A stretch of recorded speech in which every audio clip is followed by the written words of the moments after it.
Voice বাংলার মাধ্যমে আজকে মুক্তাগাছা জমিদার বাড়ি সম্পর্কে জানব। এখনও কালের সাক্ষী হিসেবে দাঁড়িয়ে আছে মুক্তাগাছা জমিদার বাড়ি।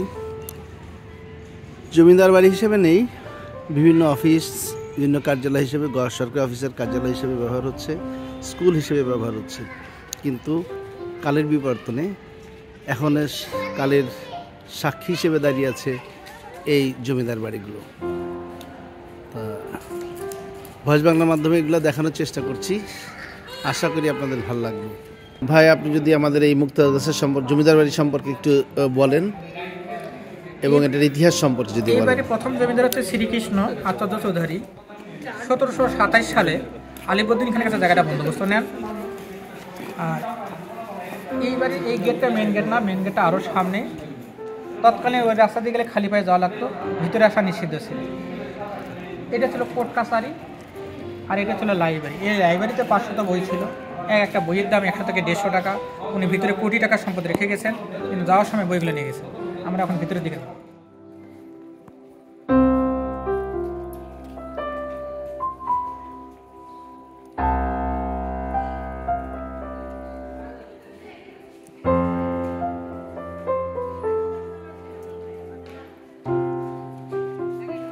এখানে দুইটা মন্দির আছে, এটা হচ্ছে দুর্গা মন্দির আর এটা হচ্ছে রাজেশ্বরী মন্দির।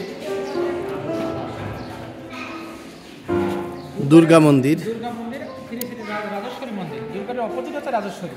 দুর্গা 10 হাত, রাজেশ্বরী 6 হাত। দুর্গা পূজা হচ্ছে সার্বজনীন, সবাই করতে পারে। রাজেশ্বরী পূজাটা রাজবংশ, ব্রাহ্মণ, ক্ষত্রিয় এরা এই পূজা করতে। এখানে যে প্রতিমাটা ছিল 1.5 মণ স্বর্ণের 1.5 ফুট একটা প্রতিমা ছিল, শুধু মহারাজা মহারানী পূজা করত।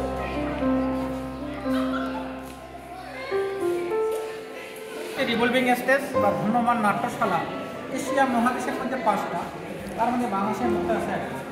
তখন কারেন্ট ছিল না, এখানে জেনারেটর ছিল, জেনারেটরের সম্পূর্ণ মন্ত্রটা ঘুরত। লাইটিং ব্যবস্থা ছিল ফোকাস।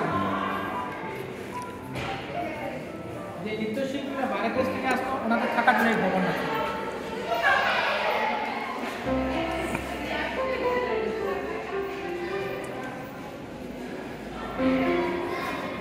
নৃত্যশালা, এটা একটা ভ্রাম্যমাণ নৃত্যশালা এবং রিভলভিং নৃত্যশালা। প্রিয় দর্শক, প্রচুর দর্শক ভিজিটরের সমাগম এখানে হয়।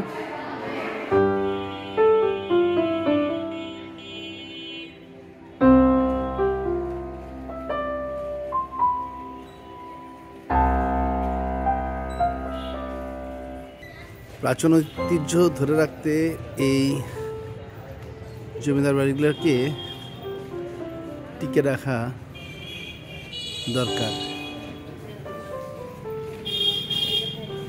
উনি যাওয়ার সময় সামনে লাইব্রেরিতে 500 বই ছিল, বই নিয়ে গেছেন, কিন্তু এই অলংকার রেখেছেন। যুদ্ধের সময় এই অলংকারগুলো সব লুট হয়ে যায়।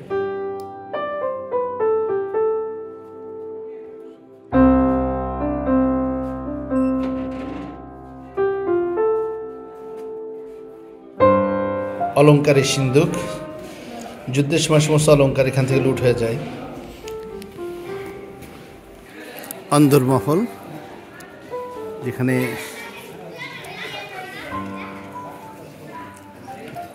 বসবাস করতেন